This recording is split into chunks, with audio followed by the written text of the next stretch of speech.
కుతంత్రాలు ఆ రోజు కేసీఆర్ గారు ఈ బిల్లు పెట్టి పంచాయతీరాజ్ చట్టం ప్రకారం ఈ బిల్లు పెట్టి మోసం చేసిడు తప్పు చేసిడని నిండు శాసనసభలో ముఖ్యమంత్రి గారు చెప్పారు.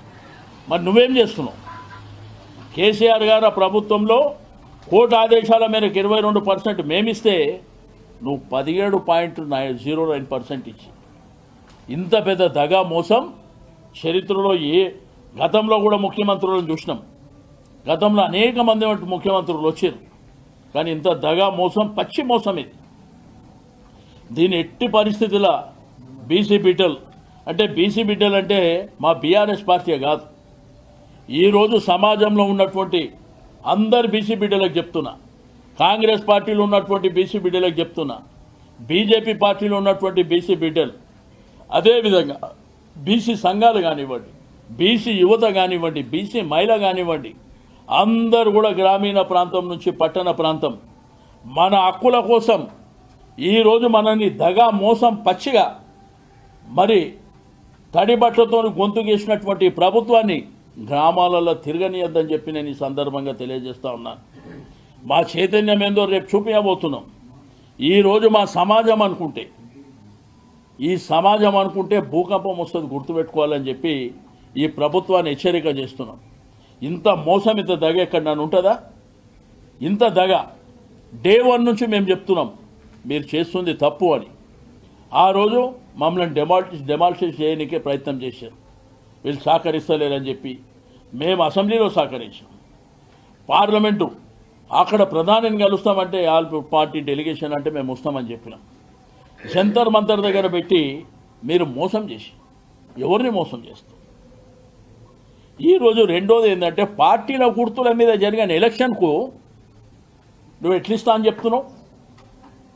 నీకు దమ్ముంటే ఈ వారం రోజుల లోపల పార్టీల గుర్తు ప్రకారం, మీ కాంగ్రెస్ పార్టీ గుర్తు ప్రకారం 60% పేర్లు మీరు అఫీషియల్గా ప్రెస్ కాన్ఫరెన్స్లో డిక్లేర్ చేయండి, మీడియా సమక్షంలో డిక్లేర్ చేయండి. అంతేగాని లోపల ఉండి పేపర్లలో ఏదో లీకులు ఇచ్చి రాపించుకుంటే కాదు. ఎట్టి పరిస్థితుల్లో మా సమాజం యాక్సెప్ట్ చేయడానికి సిద్ధంగా లేదని చెప్పి నేను ఈ సందర్భంగా తెలియజేస్తాను. అందుకే భయపట్టి ఎంపీటీసీ జెడ్పీటీసీ ఎలక్షన్లని పక్కదారి పట్టించింది. అందులో అయితే గుర్తులుంటాయి, పార్టీలు కూడా ఎవరెవరు వ్యక్తులకు ఏ కమ్యూనిటీకి ఇస్తారో అవన్నీ బీఫామ్తో సహా ఉంటాయి. కాబట్టి ఇది మరి పెద్ద మోసం చేయడానికి కుట్ర పన్నిరని చెప్పి నేను ఈ సందర్భంగా తెలియజేస్తా ఉన్నాను. నేను పొన్నం ప్రభాకర్ గారికి, మా బీసీ మంత్రులకు కూడా రిక్వెస్ట్ చేస్తున్నా, ఆ ప్రభుత్వంలో ఉండి మన సమాజానికి మోసం జరిగితే అల్టిమేట్గా మీకు కూడా నష్టం జరుగుతుంది. మీ ప్రభుత్వం మీద ఎంత ఒత్తిడి పెంచితే మీరు అంత ఒత్తిడి పెంచాలని చెప్పి నేను డిమాండ్ చేస్తూ ఉన్నాను. మీరు ఎలక్షన్ ఆపండి, ఎలక్షన్ ఆపేసి మీరు వెంటనే మళ్ళొకసారి కూర్చొని అందరి అభిప్రాయాలు తీసుకొని నిర్ణయానికి రావాల్సిందిగా నేను ప్రభుత్వాన్ని డిమాండ్ చేస్తూ ఉన్నాను. ఆ మంత్రులను కూడా నేను డిమాండ్ చేస్తూ ఉన్నాను. కాబట్టి ఎట్టి పరిస్థితుల్లో వదిలిపెట్టే సమస్యనే లేదు. మా సమాజం అవేరే ఉన్నది. మాకింకా దళిత సంఘాలు కానివ్వండి, ట్రైబల్ సంఘాలు, గిరిజన సంఘాలు కానివ్వండి, మైనార్టీ సంఘాలు కూడా మాకు సపోర్ట్ చేస్తూ, ఎందుకంటే అనగారినటువంటి సమాజం నుంచి వచ్చినటువంటి వాళ్ళం. తప్పకుండా అందరి సహకారం తీసుకొని, అన్ని వర్గాల సహకారం తీసుకొని మరి ఈ ప్రభుత్వం భర్తం అని చెప్పి నేను ఈ సందర్భంగా తెలియజేస్తాం.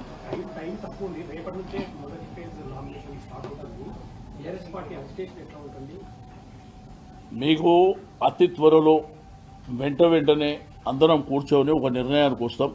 నిర్ణయాన్ని వచ్చి ఒక కార్యాచరణ తయారు చేస్తాం. రెండోది మాకు కలిసి వచ్చేటువంటి పక్షాలు కానివ్వండి, సంఘాలు కానివ్వండి, అందరి సహకారం తీసుకొని మేము ప్రజల్ని చైతన్యవంతం చేస్తాం. ఇప్పటికే రాష్ట్రంలో అన్ని జిల్లాలలో భగ్గుమంటుంది, ఎక్కడ చూసినా కానీ రాస్తారోకాలు జరుగుతున్నాయి, ధర్నాలు జరుగుతున్నాయి. కాబట్టి ఎట్టి పరిస్థితుల్లో మేము వదిలిపెట్టే సమస్యనే లేదు. తప్పకుండా జాగృతం చేస్తాం అందరినీ. ఎందుకంటే రాక మీరే మోసం చేశారు, మా ఓట్లు వేయించుకోండి. మీరు ఆడ కామారెడ్డి డిక్లరేషన్ కాగానే మా సమాజం ఏదో నిజంగా చేస్తారేమో అనేటువంటి ఆ ఆలోచనతోని మీకు సపోర్ట్ చేశారు.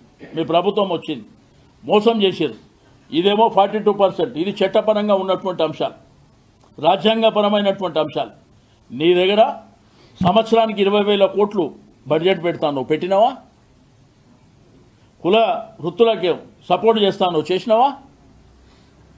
ఈరోజు మా సమాజాన్ని ఎందుకు ఇంత దగా చేసి మోసం చేసే కుట్ర మీరు చేసినారో నాకు అర్థం కాదు.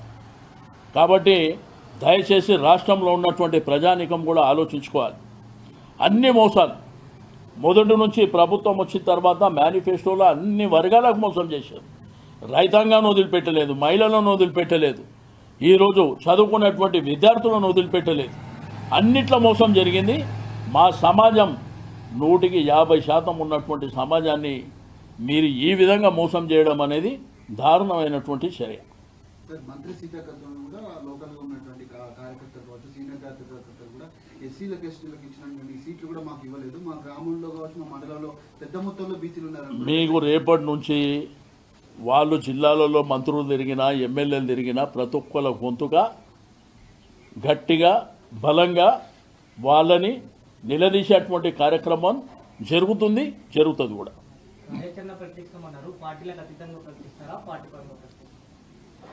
అందరితో మాట్లాడిన తర్వాత నిర్ణయం తీసుకొని ప్రకటిస్తాం. ఈ ఇష్యూలో మాత్రం అందరినీ కలుపుకొనే ముందుకెళ్తాం. ఇది ప్రధానమైనటువంటి అంశం. ఇది అందరికీ సంబంధించినటువంటి అంశం.